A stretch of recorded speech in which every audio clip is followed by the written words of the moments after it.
A paz do Senhor, os irmãos da rede social.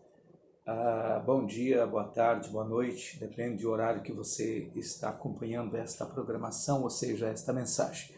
Hoje nós iremos meditar alguns minutos a respeito da vida plena nas aflições. O viver não é fácil, o viver é uma vida de competições, uma vida dura, só que a gente olhando na Bíblia Sagrada, nós vemos que o Senhor deixa uma promessa muito especial para as nossas vidas, dizendo que estaria conosco até a consumação dos séculos. Vamos então ler a palavra de Deus no livro de Atos dos Apóstolos, no capítulo 9, no versículo 5 a seguir. Diz assim: E ele disse: Quem és tu, Senhor? E disse o Senhor: Eu sou Jesus a quem tu persegue. Dura é para ti recalcitrar contra os aguilhões? E ele, tremendo e atônito, disse: Senhor, que queres que faça? E disse-lhe o Senhor: Levanta-te e entra à cidade, e lá te será dito o que te convém fazer. E os varões que iam com ele pararam, espantados, ouvindo a voz, mas não vendo ninguém. E Saulo levantou-se da terra e, abrindo os olhos, não via ninguém. E guiando-o pela mão, e o conduziram a Damasco. E 3 dias sem ver, e não comeu nem bebeu. E havia em Damasco um certo discípulo chamado Ananias, e disse-lhe ao Senhor em visão: Ananias? E ele respondeu: Eis-me aqui, Senhor. E disse-lhe o Senhor: Levanta-te e vai à rua chamada direita, e pergunta em casa de Judas por um homem de Tarso chamado Saulo, pois eis que ele está orando. E numa visão ele viu que entrava um homem chamado Ananias e punha sobre ele a mão, para que tornasse a ver. E respondeu Ananias: Senhor, há muitos ouvi acerca deste homem, quantos males tem feito aos teus santos em Jerusalém, e aqui tem poder dos principais dos sacerdotes para prender a todos os que invocam teu nome. E disse-lhe, porém, o Senhor: Vai, porque este é para mim um vaso escolhido para levar o meu nome diante dos gentios e dos reis e dos filhos de Israel. E eu lhe mostrarei quanto deve padecer pelo o meu nome. Bom, amados, estamos aqui diante de uma história. Sabemos que o livro de Atos dos Apóstolos é um livro histórico, é um livro que conta a história da igreja primitiva. E sabemos que Saulo, ele era um homem de duas cidadanias, ele era judeu nato e também era romano por ter adquirido a cidadania romana, é claro. E ele era um homem que pertencia já à corte romana pela sua coragem, o seu empenho, o seu trabalho. Então ele fazia parte dos 70 anciões da corte romana. Ele tinha autoridade, era um homem que perseguiu a igreja. Se a gente olhar a história nos capítulos anteriores ao capítulo 9, a gente vai ver a história da igreja, como ele perseguia, ele matava, ele consentia. No livro de Atos, no capítulo 9, 57, 50, 54 a 60, nós vamos observar ali que ele consentiu na morte de Estevão, diácono da igreja. Foi um homem que muito deveu a Cristo Jesus por causa das suas perseguições. Ele atava fogo, arrastava crente na chincha do seu animal, muitas coisas ele consentiu. Pegou carta às autoridades da época para ir até a Damasco a perseguir, porque explodiu. O imperador da época, ele abaixou uma portaria para perseguir os cristãos. Onde tivesse cristão, eram presos, eram encarcerados e mortos e assim por diante. Só que eu, lendo a Bíblia Sagrada, eu percebi que quanto mais eles afligiam, quanto mais eles matavam, mais se levantavam ali homens e mulheres testificando de um Deus criador dos céus e da terra. E eu dou graças ao nome do Senhor por haver aquela perseguição, porque senão hoje nós não estaríamos aqui meditando nesta palavra. Paulo, ele foi transformado a Saulo. Aqui nós lemos uma passagem, no capítulo 9, vamos entrar no texto que nós lemos. Ele pegou carta para Damasco a perseguir os cristãos e, de repente, a caminho, quase chegando em Damasco, ele teve uma visão, ele caiu e um raio de luz bem forte apareceu a ele, ele caiu e exclamou dizendo: quem és tu, Senhor? Olhou para cima, porque ninguém olha para Cristo de cima para baixo, olhamos de baixo para cima, porque nós estamos na terra e ele está no céu. Então, Paulo, quando ele exclamou: quem és tu, Senhor? Jesus disse para ele: eu sou Jesus a quem tu persegues. Dura coisa, vou dizer no nosso linguajar, dura coisa é você lutar com quem tem mais força, Saulo. E ali, naquele instante, os companheiros que cavalgavam nesta trajetória até Damasco, eles não viram, mas ouviram, ficaram pasmados, perplexos, mas não poderiam fazer nada. E neste momento, Deus já passava uma visão para Ananias em Damasco, dizendo: olha, está chegando aí um certo homem. Um homem deu a descrição dele e de repente foi levado Saulo, guiado por mão de outros, até a cidade de Damasco, e chegando lá ele começou a orar, não comeu, não bebeu, ficou cego, e de repente ele tem uma visão de que estava entrando um certo homem por nome Ananias, que iria orar por ele, e dali então ele iria enxergar e assim por diante. E a Bíblia diz que o Ananias, quando recebeu a revelação de Deus, ele se esquivou no momento, porque ele conhecia a história de Saulo, a perseguição, a dura coisas que eles faziam entre os cristãos, matava, como eu já disse, arrastava, atava fogo, coisa semelhante, não tinha piedade nenhuma, não tinha misericórdia. E de repente ele tem que orar por um homem deste, e Jesus disse para Ananias: Ananias, este homem foi escolhido para que pregasse às nações, e ele vai padecer o que ele fez, ele vai pagar. Cumpre-se o que está no livro de Gálatas, que o homem planta, ele colhe. Não é obrigado a plantar, mas se plantou, ele colhe. Então Paulo, segundo a Bíblia Sagrada, o Novo Testamento, não estou me comparando Paulo com Jesus, mas humanamente falando, entre os homens da nova aliança, foi o homem que mais sofreu, mais padeceu por causa do nome de Cristo Jesus. Por isso que o título deste tema, desta mensagem que nós estamos falando aqui nesta tarde, é A Vida Plena em Aflição, aflição dos dias de hoje. E Paulo foi um homem realmente que sofreu, que padeceu, entendeu? Ele foi preso, teve que se justificar por várias vezes, entendeu? Então, observe que o padecimento dos apóstolos não foi brincadeira, foi coisas tremendas, foi perseguições, foi luta, entendeu? A ponto de Deus levantar Pedro. Pedro foi um homem que não tinha instrução nenhuma, mas ficou 3 anos e meio com o mestre. Ele aprendeu, considera uma faculdade na época, e a Bíblia nos fala de que Pedro escreveu a sua primeira carta orientando os cristãos ali no meio à perseguição, no meio às lutas, às provas e assim por diante. E eu vejo ainda no livro de 2 aos Timóteos, se a gente for meditar na Bíblia, irmão, estou falando de perseguições, no capítulo 4, versículo 9 a 11 de 2 aos Timóteos, capítulo 4, versículo 9 ou seja, no capítulo 9 a 11 exatamente, está escrito o seguinte, preste atenção: procura vir ter comigo depressa, porque Demas me desamparou amando o presente século, e foi para Tessalônica, Crescente para Galáxias, Tito para Dalmácia. Observe que a solidão de Paulo aqui, ele previa a sua morte,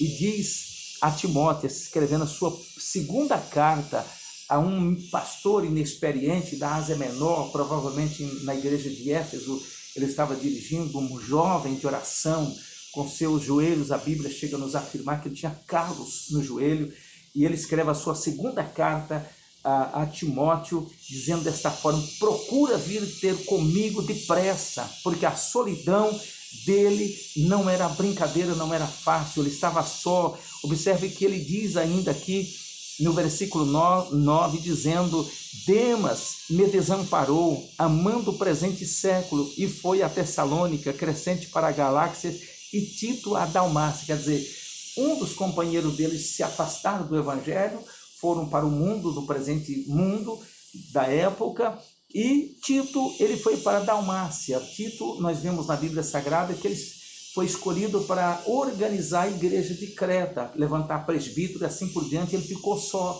E de repente o seu desespero, ali nós podemos observar a solidão de um homem que era cheio do Espírito Santo, convertido à palavra de Deus. E a gente observa a Bíblia Sagrada, ainda no versículo 7 do mesmo capítulo 4, nós podemos observar que ele esperava, já sentia que ali ele já estava próximo a morrer, prevendo a sua própria morte. Ele diz: combati o bom combate, acabei a carreira e guardei a fé.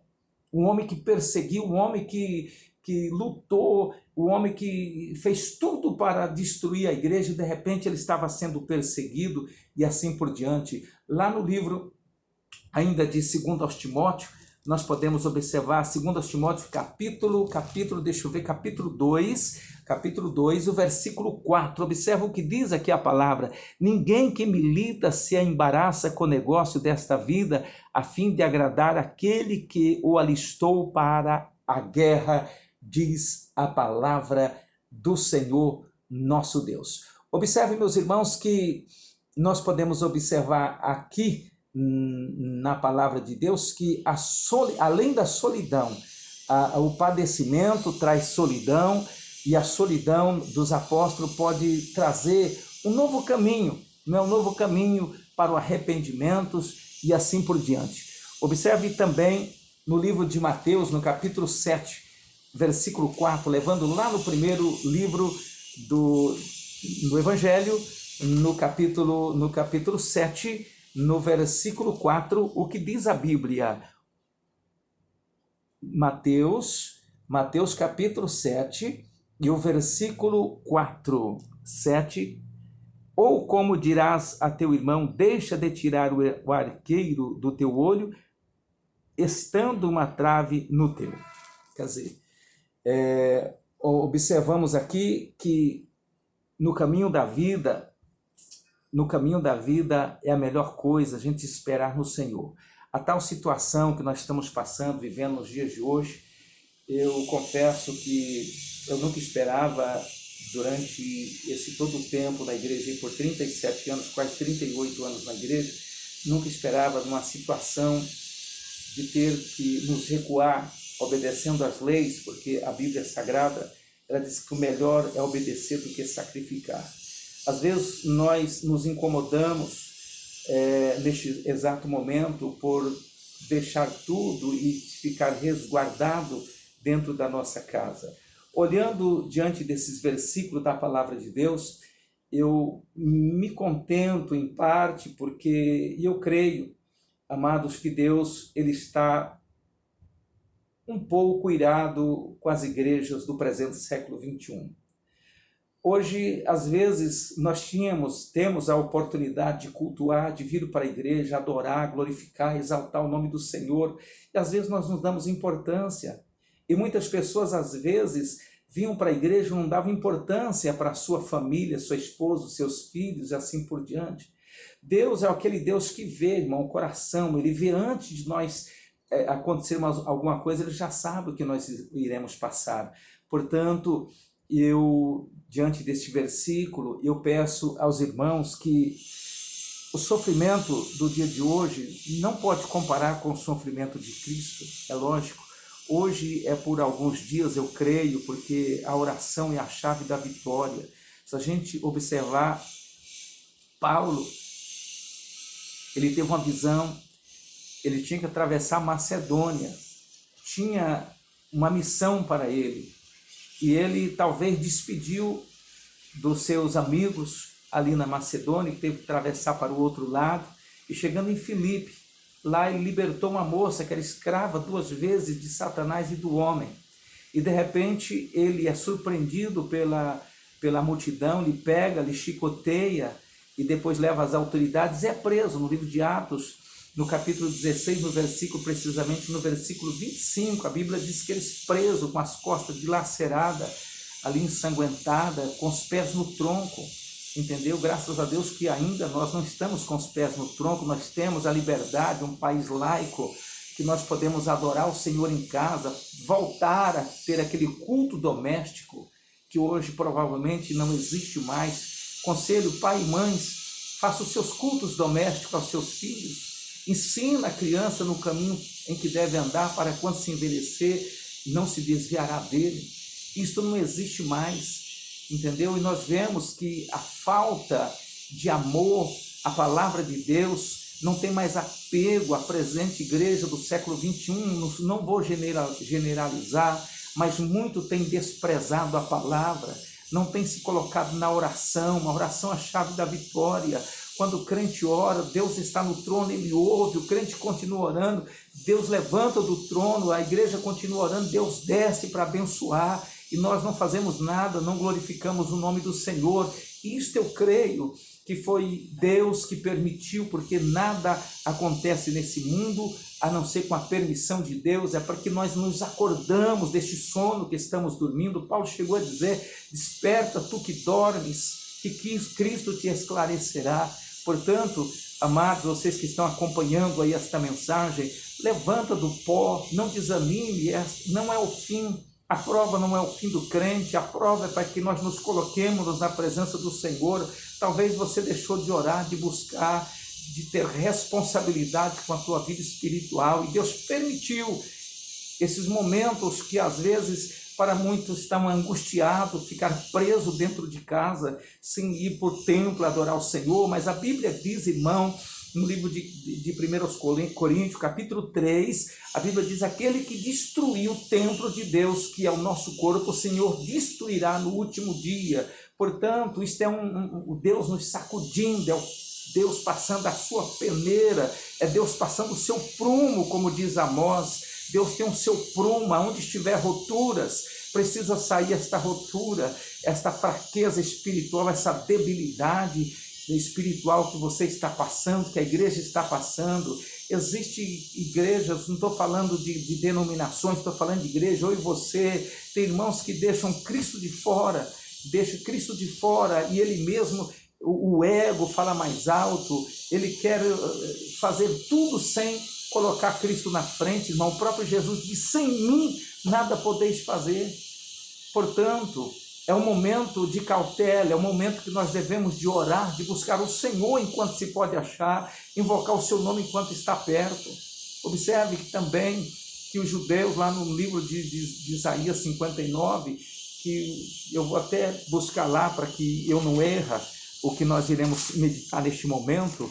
Se você estiver assistindo este áudio, este vídeo, por favor, se coloque na presença de Deus. Não deixa que o inimigo roube a sua bênção. Não vai ficar aí parado, pasmado na tua casa. Você pode orar, você pode buscar. Olha o que diz aqui: eis que as mãos do Senhor não está encolhida, para que não possa salvar, nem os seus ouvidos agravados para não poder ouvir. Mas a vossa iniquidade faz divisão entre vós e o vosso Deus, e os vossos pecados encobrem o seu rosto de vós, para que não vos ouça, porque as vossas mãos estão contaminadas de sangue, os vossos dedos de iniquidade, e os vossos lábios falam falsamente, a vossa língua pronunciam perversidade.